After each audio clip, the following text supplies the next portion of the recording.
Astaghfirullahaladzim. Astaghfirullahaladzim. Astaghfirullahaladzim.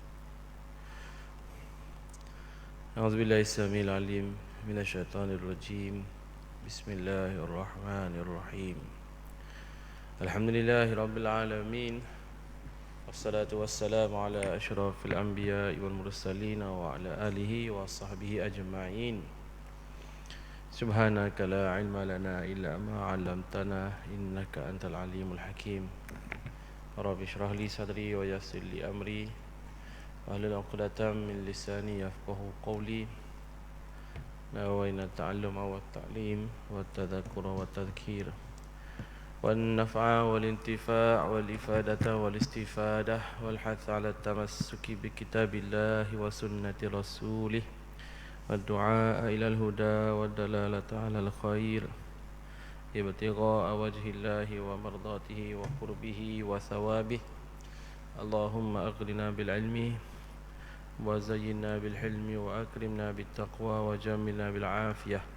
Allahumma akhrijna min dhulumatil wahmi wa akrimna bi nuril fahmi waftah lana bi ma'rifatil ilmi wa ahsin akhlaqana bil hilmi wa sahhil lana abwaaba fadlik wa anshur alaina min khazaini rahmatik. Amma ba'du. Assalamualaikum warahmatullahi wabarakatuh. Yang dihormati lagi dimuliakan Al-Fadhil Tuan Imam Al-Fadhil Tuan Bilal, yang besar lagi dikasihi barisan ahli lembaga pengurusan Masjid Abidin, Masjid Negeri Terengganu Darul Iman, datuk-datuk, datin-datin, ibu-ibu, ayah-ayah, adik kakak, tuan-tuan, puan-puan, muslimin dan muslimat, mukminin dan mukminat, hadirin dan hadirat yang diberkati Allah sekalian. Alhamdulillah, sama-sama kita mewafakkan setinggi-tinggi kesyukuran kehadrat Allah Subhanahu wa taala kerana dengan limpah kurnianya dapat kita bertemu dan bersama-sama pada malam ini bagi meneruskan lagi perbincangan kita seperti biasa menerusi kitab kita, kitab Risalah At-Tauhid. Mudah-mudahan sama-sama kita mendapat keberkatan dan ilmu yang bermanfaat, insya-Allah. Tuan-tuan dan puan-puan yang dirahmati Allah, kita sambung perbincangan kita muka surat 55 kitab Risalah Tauhid versi Jawi. Kalau versi Jawi muka surat 55, kalau versi Rumi saya tak pastilah. Mungkin boleh belak kot tajuk sifat-sifat yang terkandung dalam istighna. Sifat-sifat yang terkandung dalam istighna.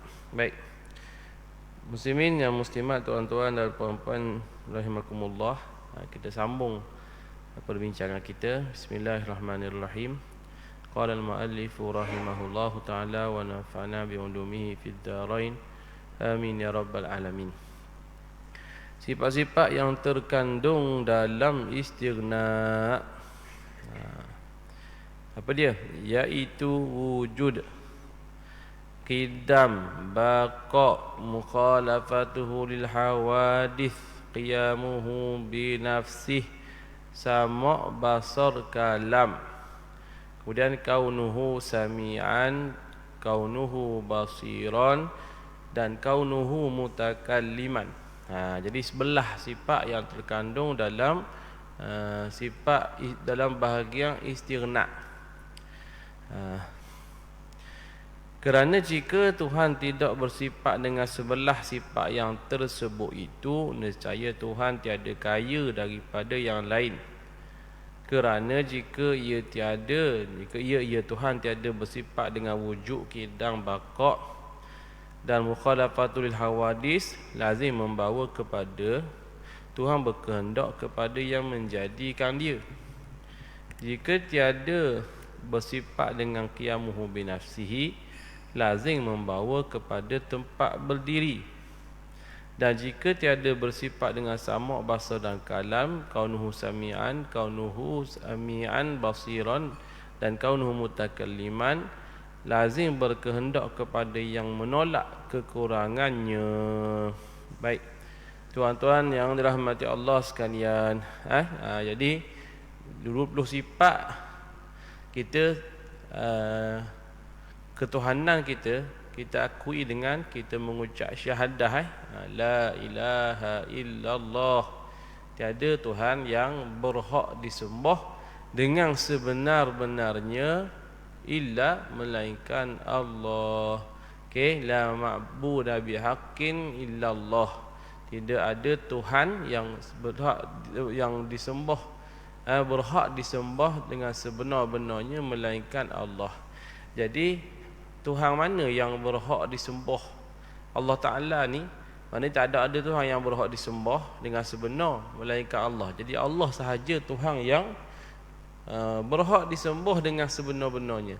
Jadi Tuhan yang berhak disembah dengan sebenar-benarnya, apa kriteria dia? Apa kriteria dia? Siapa dia boleh jadi yang berhak disembah dengan sebenar-benarnya? Tak ada yang lain, iaitu Allah Ta'ala. Jadi Allah Ta'ala ni ada kriteria benda yang tak ada pada yang lain, yang jadi berhak disembah. Yang kita sembah pada Allah ni, sebagai Tuhan ni, apa kriteria yang Allah Ta'ala ada sehingga dialah yang berhak disembah dengan sebenar-benar? Pokok, berhala, lembu, kambing, biri, bintang, matahari, bulan, orang sembah juga, tapi sebenarnya benda tu tidak berhak disembah pun. Apa pula kita kata tidak berhak disembah? Sebab Tuhan ni dia ada kriteria dia, barulah logik kita terima dia berhak disembah dengan sebenar-benarnya. Okey, jadi orang lain pun orang sembah juga, tapi yang mereka sembah tu sebenarnya tak perlu, tak layak disembah, sebab dia tak ada kriteria ketuhanan. Dan apa kriteria yang menjadikan dia tu Tuhan? Apa kriteria yang berhak disembah sebagai Tuhan dia? Iaitu yang pertama, dia istighna an kulli ma siwah. Dia maha kaya daripada segala sesuatu. Maknanya dia tak berhajat pun kepada yang lain. Tak berhajat, tak bergantung, tak berhajat benda kepada yang lain. Itu yang Tuhan, kriteria pertama. Kalau berhajat kepada yang lain, dia bukan Tuhan. Hak lain tu Tuhan. Faham dah? Macam bos. Saya kata saya bos, saya sini saya bos. Lah kali saya kena dengar arahan kepada orang lain lah. Mu bukan bos Mu kira anak buah lah. Mu kata mu bos. Kriteria bos mestilah dia ni yang bagi arahan. Bukan dia terima arahan, tapi mu kata sini, mu kata mu bos. Tapi tiba-tiba mari orang bagi arahan, mu dengar, mu kena buat, wajib buat. Maknanya mu bukan bos lah. Kriteria bos ni dia yang bagi arahan, bukan dia menerima arahan. Kalau menerima arahan bukan bos lah, bukan ketua lah. Betul ke tak? Jadi Tuhan ni yang kita sembah ni, mestilah dia ni kaya. Kaya ni maknanya dia tak berhajat kepada yang lain, sebab dia Tuhan. Kita Tuhan tak? Kita kan Tuhan sebab kita berhajat kepada yang lain. Berhajat makan, tidur, yang menjadikan kita rezeki, kesihatan. Kita berhajat kepada yang lain. Jadi Allah Ta'ala berhajat tak kepada arash, malaikat untuk bantu dia, ibadat makhluk, ketaatan makhluk, tak berharap langsung. Tuhan maha kaya, tak berhajat kepada yang lain.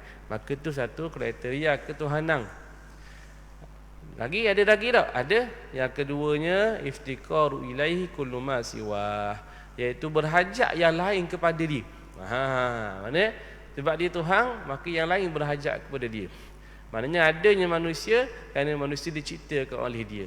Maknanya manusia manusia berhajat kepada Tuhan yang mencipta. Jadi manusia berhajat kepada Tuhan. Jadi kriteria Tuhan ialah mestilah yang lain berhajat kepada dia. Malaikat tak ada kalau Tuhan tak cipta, tapi sebab Tuhan cipta dia, yang dia ada, berhajatnya malaikat kepada Tuhan. Kita, tuan-tuan boleh hidup tak kalau Allah Ta'ala tak bagi rezeki? Tak boleh. Jadi kita berhajat kepada rezeki Allah. Lembu sama tak? Kambing sama tak? Adakah dia berhajat kepada rezeki? Ya. Siapa? Tuhan.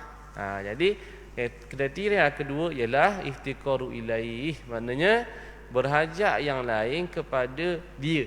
Maknanya dua kriteria Tuhan. Pertama, Dia kaya, tak berhajat kepada yang lain.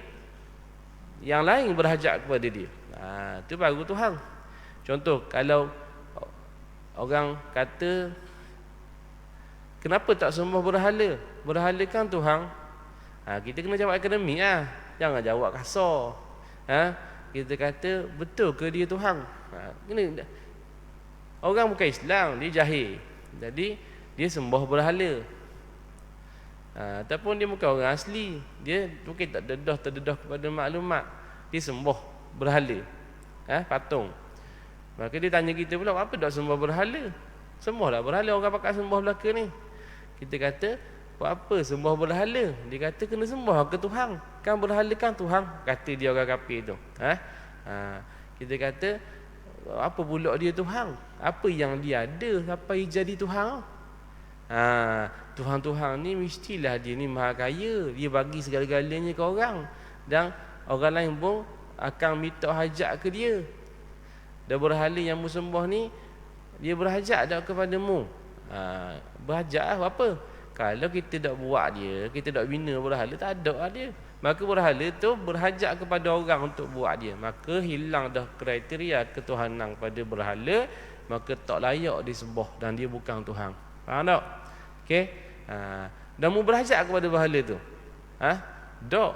Lepas tu mu makan cari diri, minum cari diri. Dah berhala tu dia gitulah. Mu tak berhajat kepada berhala, maknanya mu nak anggap dia Tuhan lah. Kalau mu anggap dia Tuhan, bermakna mu kan berhajat kepada dia, minta hajat dengan dia. Dia akan bagi apa yang dia ada. Tapi masalah dia tak ada, mu pun tak minta hajat dengan dia. Maka dua kriteria tak ada pada berhala, maka dia bukan Tuhan. Jadi kenapa mu nak sembah dia, sedangkan dia bukan Tuhan? Faham tak? Macam Nabi Ibrahim katalah, sembah berhala, la yanfa'ukum wa la yadurrukum. Yang tidak memberi mudarat, tak beri manfaat. Maknanya nak beri mudarat pun tak boleh, nak beri manfaat pun tak boleh. Maknanya orang pun tak berhajat kepada berhala yang disembah oleh kaum Nabi Ibrahim ketika itu. Maknanya Nabi Ibrahim sindir di sini bahawa dia tak layak jadi Tuhan dan tak layak untuk disembah. Faham tak? Yang layak disembah mestilah dia tu maha kaya, tak berhajat kepada yang lain, dan mestilah dia ni berhajat yang lain kepada dia. Itu dua kriteria ketuhanan tu, maka barulah layak disembah dengan sebenar-benar. Okey, cari Tuhan mana yang ada dua sifat tu, dua kriteria tu. Berhala, lembu, kambing, bintang, matahari, pokok, apa ke orang sembah? Gunung, langit, bulan, bintang, apa ke orang sembah? Sebutlah, ada tak dua kriteria tu? Tak ada, maka tak layak disembah. Jadi la ilaha la ma'budu bihaqqin, tidak ada Tuhan yang layak disembah dengan, yang berhak disembah dengan sebenar-benarnya, tak ada. Ada saja, iaitu Allah. Maka Allah lah satu saja Tuhan yang layak disembah. Maka kita mengesakan Allah Ta'ala kerana tak ada yang lain dah yang standing dengan Allah Ta'ala yang ada dua kriteria tadi. Itu yang dimaksudkan. Kriteria pertama, istighna'an kulli ma siwah. Itu pertama, iaitu maha kaya Tuhan daripada segala sesuatu. Dan yang keduanya, iftikaru ilaihi kullu ma siwah, berhajat yang lain kepada Allah, berhajat segala semua benda kepada Allah. Jadi dua kriteria. Baik, kemudian pula bila kita bincang pasal ketuhanan, kita bincang 20 sifat. Jadi tali kat mana la ilaha illallah, kita bertuhan ke Allah Ta'ala, dan kita belajar 20 sifat. Jadi kita kata Tuhan bersifat dengan 20 sifat ni. Jadi mana satu? Kat mana yang dua kriteria tadi masuk dengan 20 sifat ni? Maka ada 11 sifat dalam kategori kriteria istighna, dan 9 lagi dalam kriteria iftikaru ilaih. Maknanya benda 20 sifat tu dia bagi dua, sifat istighna dan juga sifat iftikaru ilaihi. Iftikaru ilaih kullu ma siwa. Jadi dua ni dia 20 sifat dia absorb, dia dah terkandung dalam istighna dan juga iftikaru ilaihi kullu ma siwa. Jangan panggil dengan sifat iftikar, sifat istighna boleh sebut, Tuhan bersifat dengan istighna, boleh lagi maha kaya. Tapi jangan sebut iftikar. Sebab apa? Iftikar tu maknanya fakir. Takut orang salah faham bahawa Tuhan ni fakir. Bila Tuhan fakirnya? Yang fakir itu orang. Yang fakir itu benda lain. Yang berhajat kepada sesuatu tu orang lain. Tuhan ni kaya. Sebab tu kadang setengah tok guru disebut penuh iftikaru ilai kullu ma siwah. Istighna'an kulli ma siwah. Istighna'an kulli ma siwah. Iftikaru ilaihi kullu ma siwah. Penuh. Panjang tu panjang nak kena takut orang salah faham. Supaya orang tak anggap bahawa Tuhan bersifat dengan iftikar. Iftikar maknanya fakir. Fakir ni Tuhan berhajat. Bukan Tuhan bersifat dengan berhajat. Dia kan Tuhan bukan Tuhan yang berhajat. Makhluk lain yang berhajat ke Tuhan. Maka kena sebut penuh Iftikaru ilaihi kullu ma siwa. Maknanya makhluk lain semuanya berhajat kepada Allah. Faham dah? Jadi baik, tu intro. Sebab kalau terus masuk pada perbincangan ni, orang baru-baru dia pening. Mari mana pula tiba-tiba istighna, 20 sifat tak ada pun sebut istighna, tiba-tiba mari istighna ni. Dia gini. Dalam istighna, kriteria atau bahagian istighna ni ada daripada 20 sifat tu ada 11 yang termasuk dalam sifat istighna. Apa dia? Wujud, kidang, baqa', mukhalafatul hawadis, qiyamuhu bi nafsihi, sama' basar kalam. Kaunuhu qadiran, kaunuhu sami'an, kaunuhu basiran, kaunuhu mutakalliman. 11 sifat terkandung dalam istighna. Okey. Apa pula terkandung? Maknanya sifat ni menunjukkan bahawa Tuhan ni maha kaya. Tuhan tak berhajat kepada yang lain. Contoh, Tuhan bersifat dengan wujud, bersifat dengan kidang, bersifat dengan baqa', bersifat dengan mukhalafatul hawadis, bersifat dengan qiyamuhu bin nasihat. Contohnya, bersifat dengan mukhalafatul hawadis, menunjukkan bahawa Tuhan ni dah sedia ada dah, tak berhajat kepada yang lain yang mengadakan dia. Sebab dia dah sedia ada dah. Wujud Tuhan dah ada dah. Dah wujud dah. Tak perlu kepada yang mewujudkan dia. Kita ada lagi sebelum ni? Tak ada. Zaman Firaun beranak dulu kita ada lagi? Tak ada. Kemudian sekarang ada? Ada. Jadi kita mengharapkan yang mengadakan kita. Siapa? Mak kita lah. Mak kita mengharapkan tok kita dan sebagainya. Siapa lah maknanya hakikatnya? Kita tak ada. Kemudian Allah Ta'ala yang mengadakan kita. Maknanya adanya kita berhajat kepada Tuhan yang mencipta kita. Faham tak? Dah Tuhan berharap tak kepada yang mencipta dia? Tak. Kerana dia dah sedia ada dah. Tuhan tu maha kaya dah. Dia ada dah. Dia daripada azali dah ada dah kidam. Dan sampai bila-bila ada baqa'. Okey, maknanya wujud kidang baqa' mukhalafatuhu lil hawadih ni menunjukkan bahawa Tuhan ni dia ni dah ada dah sedia dah kekal dah sama dah dengan makhluk, maka dia maha kaya dah. Faham? Sebab tu terkala dalam istighna. Dah qiyamuhu bi nafsi, berdirinya Tuhan dengan sendiri juga termasuk dalam istighna. Sebab apa? Sebab kalau Tuhan tak bersifat dengan qiyamuhu bi nafsi, maknanya Tuhan berhajat kepada yang lain tempat untuk dia ada. Tapi tak, Tuhan ni berdiri sendiri, maka dia maha kaya lah. Sebab dia sendiri tak hajat ke lain dah. Tu qiyamuhu bi nafsi. Qiyamuhu bi nafsi maknanya Tuhan ni berdiri dengan sendiri. Ya tak? Ya, kaya tu. Berdiri dengan sendiri maknanya kaya. Kalau lah tak kaya, berdiri dengan orang lain. Faham tak? Contoh, anak kita kaya tak anak kita? Tak, sebab dia tak berdiri sendiri. Dia harap kita bagi witih. Maka anak kita adalah orang yang tidak kaya sebab dia berhajat kepada kita. Anak kita miskin sebab dia hajat kepada nafkah kita. Faham? Tapi kita sendiri kaya tak? Kita tak apa boleh hidup, boleh survive dah. Petih banyak, petih saka banyak, rumah sewa banyak, bisnes jalan banyak, modal dalam bank banyak. Tak berhayat pada orang lain. Maka kita kaya lah. Berdiri sendiri, orang panggil berdikari. Tu jadi kaya lah. Kita orang panggil kaya sebab apa? Sebab kita ni tak harap dah pertolongan orang, kita boleh hidup sendiri. Contohnya, tu panggil kaya bitih lah, maknanya kaya bitih. Allah Ta'ala ni berdiri sendiri, maknanya tak mengharap kepada makhluk untuk dia ada, atau mengharap kepada zat untuk dia bertempat. Dia bertempat pula, dia berdiri. Maka maha kaya Tuhan. Jadi sifat qiyamuhu bi nafsihi, berdiri Tuhan dengan sendiri, itu tergolong dalam Tuhan ni maha kaya. Baik. Kemudian sama' basar kalam. Sama' basar kalam. Kenapa sama' basar kalam, kaunuhu sami'an, kaunuhu basiran, kaunuhu mutakalliman, ini termasuk dalam istighna, kerana kalau Tuhan tak bersifat dengan ni, maka Tuhan memiliki kekurangan. Kalau Tuhan memiliki kekurangan, maka Tuhan ni berhajat kepada yang lain. Tapi tak, bila Tuhan bersifat sama' basar kalam, kaunuhu sami'an basiran mutakalliman, nang ni maknanya Tuhan ni sempurna dah, tak berhajat kepada yang lain. Jadi sebelah sifat tu tuan-tuan dalam kategori istighna, iaitu Tuhan maha kaya, tak berhajat kepada yang lain. Faham tak tuan-tuan? Bermakna Imam As-Sanusi dia mengkategorikan sebelah sifat dalam istighna ni berdasarkan kepada dalil akli.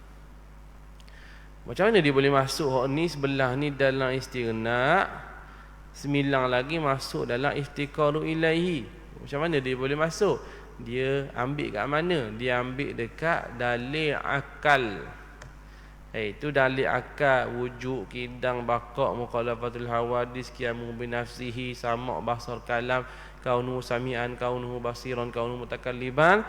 Dalil akli ni yang dijadikan sandaran mengkategorikan sebelah sifat ni dalam istighna. Macam mana pula? Tadi terang dah. Tak apa saya ulang, jangan memang kita ulang. Ngatuk kat ni, tapi tak apalah kita ulang. Biasa kalau main hak payah-payah gini ni, bukan setakat dengar ngatuk, hak ngajar ngatuk. Jangan gitu. Payah benar tu gini. Tak payah pun, cuma dogok badan, tapi ngatuk kok. Baik tuan-tuan mati Allah sekalian, gini. Allah Taala wujud. Ya, Allah Taala dah wujud sejak azali lagi. Okey, kalau Tuhan tak wujud, maka tak ada lah halang ni, maka akan menerima bahawa mesti Tuhan tu wujud. Wajib menerima Tuhan tu wujud. Maka dalil akli bahawa adanya alam ini, Tuhan tu dah wujud. Bila? Sejak azali, kidam. Siapa bila? Siapa selama-lamanya? Baqa'. Dan Tuhan ini tak sama dengan makhluk. Maknanya wujudnya Tuhan, adanya Tuhan ni, dia tidak berhajat kepada yang menjadikan dia. Tuhan wujud, tak berhajat kepada yang menjadikan dia. Tuhan kidam, dia dah sedia ada, dah wujud, tak berharap kepada yang menjadikan dia. Tuhan baqa' dah sedia ada, tak berharap kepada yang menjadikan dia. Tuhan mukhalafatul hawadi, tak sama dengan makhluk, sebab Tuhan ni dah sedia ada dah, dengan bersifat dengan azali lagi dah ada dah. Maka tak berhajat kepada yang menjadikan dia.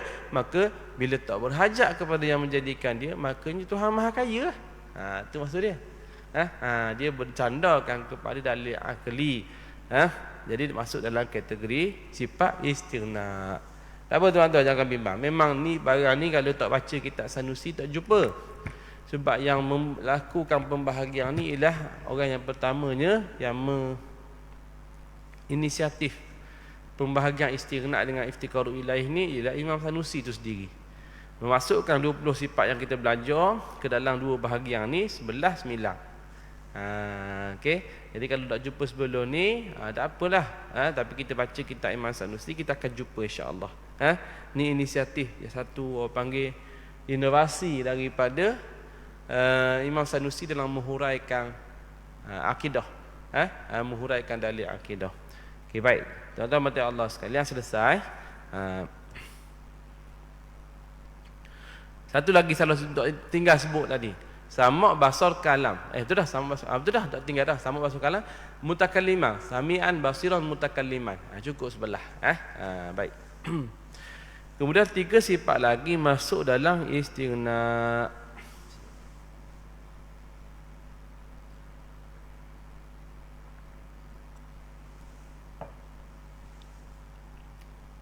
Tiga sifat lagi masuk dalam istighna.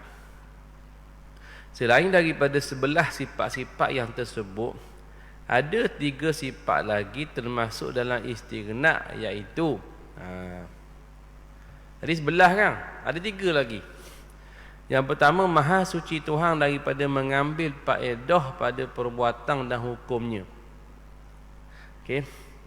Lawannya, lawan pada sifat maha suci Tuhan daripada mengambil faedah daripada perbuatan dan hukumnya. Maknanya apa tuan-tuan? Ini Allah Ta'ala ni, dia berharap tak apa yang dia buat ni dia dapat faedah. Contoh kan, contoh kita semayang, apa faedah kita dapat? Mungkinlah faedah kesihatan. Jadi kita semayang, kita mengharapkan faedah. Bila kita semayang, kita dapat dekatkan diri ke Tuhan. Bila kita semayang, kita dapat faedah, dapat masuk syurga, dapat pahala. Jadi kita ni makhluk munasabahlah, kita ni mengharapkan faedah. Contoh kita sedekah. Apa tujuan kita sedekah? Nak membersihkan harta, nak dapat keberkatan, takut api neraka, nak elokkan diri daripada dosa dan api neraka, naklah bersilaturahim. Bila kita bagi sedekah ni, orang sayang kita, kita mengharapkan faedah orang sayang kita tu. Dah kita ni buat sesuatu tu mengambil faedah. Ya. Apa gitu? Sebab kita makhluk dan kita lemah, kita fakir. Memang kita mengharapkan kepada faedah atau manfaat daripada perbuatan kita ataupun hukum. Kenapa kita meletakkan peraturan bila lampu merah traffic light tak boleh langgar? Ada faedah tak? Ada lah. Kalau langgar traffic light, langgar lampu merah, akan berlaku kematian nyawa, akan jadi aksiden, akan jadi jalan jam. Jadi hukuman atau peraturan yang kita letakkan itu memberi faedah kepada kita manusia. Kita ambil manfaat daripada peraturan tersebut. Apa gitu? Sebab kita ni fakir, kita ni manusia, makhluk, pasti dia dah Tuhan, adakah dia ni suruh kita semayang dia boleh faedah? Adakah Tuhan ni dia suruh kita puasa dia boleh manfaat? Adakah Tuhan ni bila kita beribadat kepada dia, dia makin meninggikan darjat dia? Adakah Tuhan ni bila kita dah buat maksiat jadi menyebabkan dia rasa tenang? Adakah hukum pula? Adakah bila Tuhan menghukumkan zina haram, maka benda tu memberi manfaat kepada Tuhan? Adakah bila Tuhan menghukumkan bahawa mesti bayar zakat, adakah benda tu menguntungkan Tuhan? Jawab dia tidak sama sekali. Maknanya apa? Maha suci Allah Ta'ala daripada mengambil faedah dan hukum. Hukum syarak lah. Jadi Tuhan wajib sembahyang, haramkan zina, wajibkan puasa, haramkan mencuri, semua hukum-hukum tu. Dan Tuhan cerita malaikat, Tuhan cerita manusia, Tuhan ceritanya jin, langit, bumi, semua macam-macam lah Tuhan cerita. Semua benda Tuhan cerita ni, adakah Tuhan ambil manfaat daripada ciptaan dia, perbuatan dia dan hukuman yang dia letakkan tu? Jawab dia maha suci. Maha suci maknanya tidak sama sekali. Tuhan tidak akan mengambil faedah dan tak berhajat kepada faedah. Maknanya Tuhan ni maha kaya dah. Nak berhajat daripada amalan hamba, dia maha kaya dah. Kalau hamba ni pakat untuk lawang Tuhan, semua manusia ni siapa ngejin sekali lah, pakat nak derhaka kepada Allah Ta'ala, adakah benda tu beri kesan mudarat ke Tuhan? Sikit habuk mudah. Dan kalau semua pakat nak beribadat pada Tuhan, adakah meninggikan, menyebabkan Tuhan semakin selesa? Jawab dia sikit habuk mudah. Sebab apa? Sebab Tuhan tu maha kaya dah. Tak berhajat langsung ke ibadatmu tu. Tak berhajat langsung kepada perbuatan manusia tu. Itu maknanya Tuhan bersifat dengan maha kaya. Okay? Yang pertama, bahawa Tuhan ni maha kaya daripada mengambil faedah dan mengambil manfaat daripada perbuatan dia dan hukum dia. Faham dah? Jadi lawang pada sifat tu ialah Tuhan ni yang mustahil ni, Tuhan mengambil faedah, iaitu mustahil, kerana jika Tuhan mengambil faedah, nescaya Tuhan tiada kaya daripada tiap-tiap yang lain. Kerana lazim daripadanya ia berkehendak kepada yang menghasilkan hajat. Mustahil lawang. Tuhan maha suci, Tuhan daripada mengambil faedah dan juga manfaat. Lawang dia apa? Tuhan mengambil manfaat dan itu mustahil. Maknanya Tuhan ni berhajat. Kalau kita pakat sembah dia, kira Tuhan menang pilihan raya. Jangan tuan-tuan. Kalau berhajat tu manusia tu. Contoh Perdana Menteri contohnya. dia tinggi sekali. Kalau ikut rakyat dia tinggi sekali. Kalau agung Sultan Tuanku Agung tu, tak apalah kita tepikan dulu. Sebab tu memang dah kira sistem beraja. Ni hak rakyat biasa ni macam Haji boleh jadi Perdana Menteri, saya boleh jadi Perdana Menteri, tuan-tuan boleh jadi Perdana Menteri. Jadi kalau ikut daripada rakyat biasa tu, Perdana Menteri yang ada ni ialah orang panggil ranking tertinggi, orang panggil target paling tinggi bagi rakyat Malaysia. Pangkat paling tinggi. Maknanya kalau lah saya ni pegawai, contoh pegawai di kerajaan negeri, saya mungkin akan berhajat menjadi pegawai UPN, ekonomi negeri. Bila pegang UPN, berhajat nak jadi Datuk SS, nak jadi SUK. Bila jadi SUK, berhajat juga nak jadi Datuk KSN, KSU, Ketua Setiausaha. Bila jadi ketua, nak berhajat kepada KSN, Ketua Setiausaha Negara. Bila jadi KSN, rupanya bawah lagi, jadi Perdana Menteri lah, baru sekali. Maka tuan-tuan, Perdana Menteri tu, dia tinggi kali tu, dia berhajat tak kepada orang bawah? Jawab dia, paling berhajat. Sebab kalau orang bawah tak sokong dia, jatuh dia. Orang bawah sokong dia, kau naik dia. Mana kau ramai sokong, kau sedap duduk. Kau ramai tak sokong, kau tak sedap duduk. Jadi berhajat kepada orang bawah. Jadi Tuhan ni tuan-tuan, bila manusia ni ibadat ke dia, adakah kau selesa Tuhan berada sebagai Tuhan? Tak. Adakah semua lawang dia tak puas hati dengan Tuhan? Contohnya semua manusia dan jin, andai kata tandu takdir lah, tak puas hati dengan Tuhan, lawan Tuhan. Adakah benda tu akan menyebabkan jatuhnya Tuhan, darjat Tuhan? Tak jejah hasung. Sebab Tuhan ni maha kaya. Sebab tu istighna. Jadi mustahil Tuhan ni mengambil faedah daripada perbuatan dia, daripada hukum. Kenapa? Kerana kalaulah Tuhan mengambil faedah daripada perbuatan dan hukumnya, maka Tuhan tu berhajat. Bila berhajat bukan istighna dah. Kira Tuhan tu bukan kaya dah, dia kira sebagai fakir. Jadi kalau Tuhan tu fakir, jawab dia mustahil lah. Kalau Tuhan tu fakir, jawab dia bukan Tuhan lah. Jadi Tuhan yang disembah mestilah bersifat dengan istighna. Tak ada yang lain dah melainkan Allah Ta'ala. Okey? Contoh macam berhala. Tuan-tuan dan puan-puan, berhala berhajat dah kepada orang yang buat dia. Berhajat kalau tak ada dia. Kemudian bila buat dah, dia berhajat dah kepada orang yang jaga dia. Berhajat. Kalau tak jaga dia berlumuk. Tidak silap orang ngenak. Tidak silap orang curi hidung dia. Betul tak? Tidak silap orang buat curi, buat lari. Ada. Tuhan berhala, orang sembah, tak depan rumah, esok hilang. Macam tu. Esok hilang. Ada dalam cerita tu tuan-tuan. Orang asli dia buat patung sembah macam Tuhan lah. Dari sebab tu Tuhan dia ambil batu mata lah. Mata tu itu batu mata. Maknanya barang berharga dia beriah Tuhan tu. Dia pakai kalung daripada mutiara, dia beriah pakai baju, pakai emas, perak, pakai permata semua. Bajet nak sembah lah. Lepas tu malam tu tidur, esok hilang. Contoh, bukan hilang batu mata aja, Tuhan dia hilang. Maknanya Tuhan dia pun perlukan protection. Contoh, sebab laku Tuhan dibanding dengan hak buat Tuhan.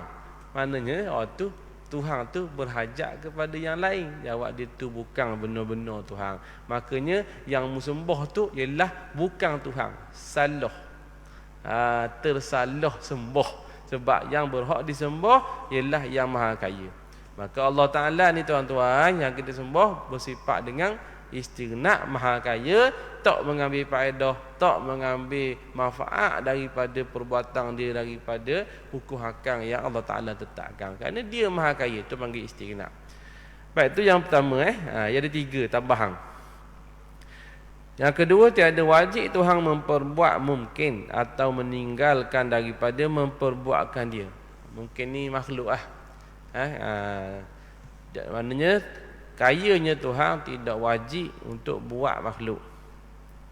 Ataupun tak buat makhluk, tak wajib. Apa pula? Sebab dia adalah harus. Lawannya wajib. Lawan daripada tak wajib iaitu wajib, iaitu mustahil. Mustahil wajib Tuhan cipta makhluk. Soalan contoh, Kalau Allah Ta'ala dok utuskan Nabi Muhammad sebagai Rasul terakhir, jawab dia, macam mana dengan manusia dan jin yang ada sekarang ni? Adakah mereka beriman? Adakah mereka akan sembah Allah Ta'ala? Dan ni fardu takdir lah. Andai kata 1400 tahun yang lepas Allah Ta'ala tidak utuskan Nabi Muhammad, dah utus terus. Bermakna sekarang ni ada tak orang yang akan sembah Allah? Ada tak orang yang akan mentauhidkan Allah Ta'ala? Jawab tak ada. Sebab zaman jahiliah kan mana ada orang tu kan? Zaman jahiliah mana ada agama? Jadi zaman jahiliah pun tak ada. Dah diutuskan Nabi Muhammad, maka sampai kesudah, sampai kiamat tidak ada akan ada orang menyembah Allah Ta'ala. Maka dengan pengutusan Nabi Muhammad, maka kita sembah Tuhan, kita beribadat kepada Allah Ta'ala, kita mentauhidkan Allah Ta'ala. Betul tak? Betul kan? Okey, soalan di sini, wajib dah Allah Ta'ala utuh Nabi Muhammad supaya manusia dapat hidayah? Soalan dia lah, wajib tak Tuhan utuh? Kalau tak utuh, sesat manusia. Lepas tu Tuhan utuh. Bila Tuhan utuh, alhamdulillah, manusia dapat hidayah. Kalau tak utuh, tak ada lah manusia yang akan sembah. Jin pun tak ada yang sembah Allah Ta'ala, yang dan mentauhidkan Allah Ta'ala kalau tidak utus. Tapi sebab utus, dengan asbab mengutuskan, maka kita dapat hidayah. Jin pun dapat sembah Allah Ta'ala, mentauhidkan Allah Ta'ala. Soalan di sini, wajib dah Allah Ta'ala mengutuskan Nabi Muhammad supaya orang sembah dia, supaya makhluk sembah dia? Wajib tak? Jawab dia, kalaulah wajib bagi Tuhan, wajib-wajib ni paksa. Bila nama wajib, maknanya paksa. Kalau Tuhan terpaksa, jawab dia tak kaya lah. Maka tak boleh kata Tuhan itu wajib mencipta mungkin, cipta makhluk, cipta perkara-perkara mungkinat. Tak wajib. Apa tak wajib? Jawab dia, atas dia lah. Nak cerita tak mau cerita ke, dia maha kaya, hak dia, bukan hak orang lain. Jawab dia, itu harus bagi dia. Faham tak? Contoh, saya dalam kocek saya ada sikitnya pitih lebih kurang dalam 3 juta dalam kocek. Contohnya lah. Lepas tu saya nitah depan masjid tu, ada mokcik tu. Pada mokcik tu, dia lapar, dia nak makan nasi. Dia minta, Ustaz, minta duit sikit, nak RM10 nak makan nasi. Saya, wajib tak saya bagi? Wajib tak saya bagi? Tak wajib, sebab saya kaya. Okay, sebab saya kaya dan tak ada orang boleh paksa, sebab ni duit saya. Kalau 3 juta ni duit Tuan Haji, Haji suruh saya bayar, jadi bukan duit saya, sebab ni saya tak kaya. Yang kaya tu Haji. Tapi Haji pesan saya, kalau ada orang minta maka mokcik tu minta, wajib tak saya bagi? Wajib, sebab bukan saya kaya, Haji kaya. Jadi wajib saya bagi. Tapi sekarang ni duit tu duit saya, wajib tak saya bagi? Tak wajib. Ikut saya, sebab duit saya kaya. Faham? Jadi kalau Tuhan tu maha kaya, wajib tak Tuhan cipta makhluk? Tak wajib, sebab hak dia, ikut dia lah. Maka harus Tuhan mencipta makhluk, dan harus juga Tuhan mentiadakan makhluk. Itu menunjukkan Tuhan tu maha kaya. Faham? Mana boleh paksa-paksa Tuhan? Paksa-paksa ni menunjukkan bahawa tak kaya. Apa kita kena mari jabat pukul 8, pukul 5? Sebab tak kaya lah, kena cari makan. Kena kerja dengan orang, makan gaji. Sebab tak ada pitih, nak beli makanan, nak beli lauk. Tak ada pitih, dia miskin. Tak ada pitih, dia fakir. Berhajat kepada rezeki, berhajat kepada gaji, berhajat kepada allowance, berhajat kepada bantuan orang. Maka sebab itulah kita paksa diri. Sebab apa? Wajib masuk pukul 8 kerja. Paksa diri tunggu sampai petang pukul 5 baru boleh balik. Paksa lah. Sebab apa? Kita tak kaya. Kan ada kan tuan-tuan mata Allah sekalian kan? Ada orang buat troll. Dia kata bestnya tengok orang pergi bercuti kat Korea, bercuti di Maldives, di Bali, Hawaii, UK, Eropah, Europe, semualah Balkan dan sebagainya. Okey. Lepas tu dia bagi satu nota. Dia kata, sudah-sudahlah, kita bukan orang kaya, teruskan bekerja. Dia betul lah. Sebab kita tu tak kaya, kita ni fakir, berharap kepada orang, maka buat cara kita ni berharap, buat cara kita ni terpaksa, sebab kita ni makhluk. Betul tak? Janganlah kita tak ada piti, kita fakir, buat kaya. Tak boleh, mati. Tak ada makanan lah. Tak ada makanan, lapar. Tak ada duit nak beli makanan pun tak ada, buat sombong. Buat belenggok, tak payah kerja lah, minta dengan orang, malu muka minta dengan orang. Tak payah kerja lah, buat benda nak ikut orang. Tak payah minta dengan orang, buat benda malu muka nak minta dengan orang. Tak payah lah. Dari kerja lah, buat benda kerja dengan orang. Kita ni siapa orang boleh arah kita? Kita ni malu lah muka orang arah. Esok mati. Dah ada makan nasi, dah makan makanan. Jadi orang fakir kena buat cara fakir. Faham tak? Jadi kenapa manusia ni perlu sembah Allah? Kenapa manusia ni perlu dengan terima ujian? Kerana manusia berharap kepada Tuhan sebab dia fakir. Ingat balik. Hak yang kaya hakikatnya Allah Ta'ala. Maka memang kita orang fakir ni, memang kena cari Tuhan yang maha kaya. Jangan sombong. Jangan sombong tuan-tuan. Ni dok kita belagak kita kaya. Jangan kita belagak je kaya, hakikat kita fakir. Orang lain ni tuan-tuan, dia jauh dengan Tuhan sebab dia ingat dia kaya. Dia ingat kaya. Dan dia tak anggap bahawa Tuhan tu maha kaya. Sehingga apa-apa berlaku tak sandar ke Tuhan pun, tak minta doa pun malah. Sebab ingat diri kaya. Jangan. Kena ingat diri ni fakir dan ingat bahawa Tuhan tu maha kaya. Maknanya benda kita ni kena sama minta dengan yang maha kaya sebab kita berhajat kepada maha kaya. Tak ada lain, tak ada bukan, ialah Allah Ta'ala. Maka tuan-tuan mati Allah sekalian, Allah Ta'ala ni maha kaya, istighna. Maknanya Tuhan ni wajib tak dia buat makhluk ataupun dia mentiadakan makhluk? Jawab dia harus, sebab dia maha kaya. Dia tak terpaksa dia tak ada kewajipan bagi Tuhan nak buat benda-benda, nak arahkan dia, tak ada. Sebab dia maha kaya. Dia ikut mana dia nak wira, sebab hak dia. Faham dah? Cara sebut tadi lah. Kalau duit saya 3 juta dalam kocek, atas saya nak widak derma, tak mahu derma. Duit saya, mana boleh orang paksa duit saya. Sebab saya kaya. Tapi kalau tu bukan duit saya, maknanya saya tak kaya, orang tu paksa saya bagi, sebab duit tu bukan duit saya, duit orang. Jadi saya terpaksa bagi lah. Wajib saya bagi sebab tu duit orang. Orang yang kaya, bukan saya kaya. Kalau saya kaya, tak paksa dah, tak ada orang boleh paksa saya nak sedekah ke siapa-siapa. Faham dah? Jadi Tuhan ni dia maha kaya, maka tak ada pun nak paksa, tak ada siapa-siapa yang boleh paksa Tuhan nak buat benda-benda. Maka di sini kalau Tuhan nak mengadakan makhluk, harus bagi dia. Tuhan nak mentiadakan makhluk, harus bagi dia sebab dia maha kaya. Faham tak?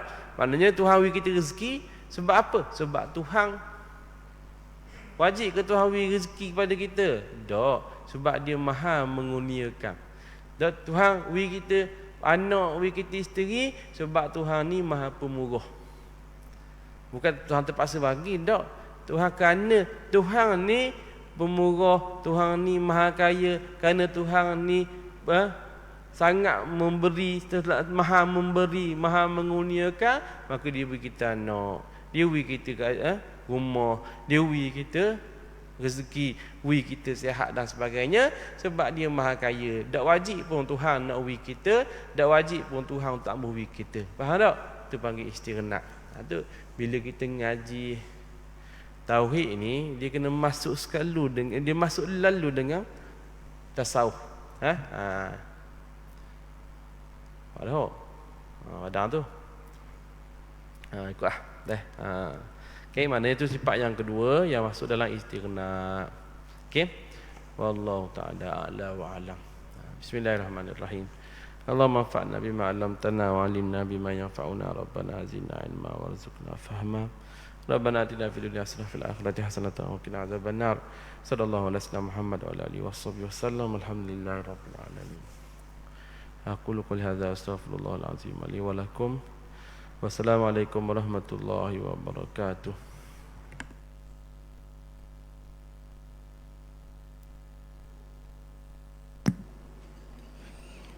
الله أكبر الله أكبر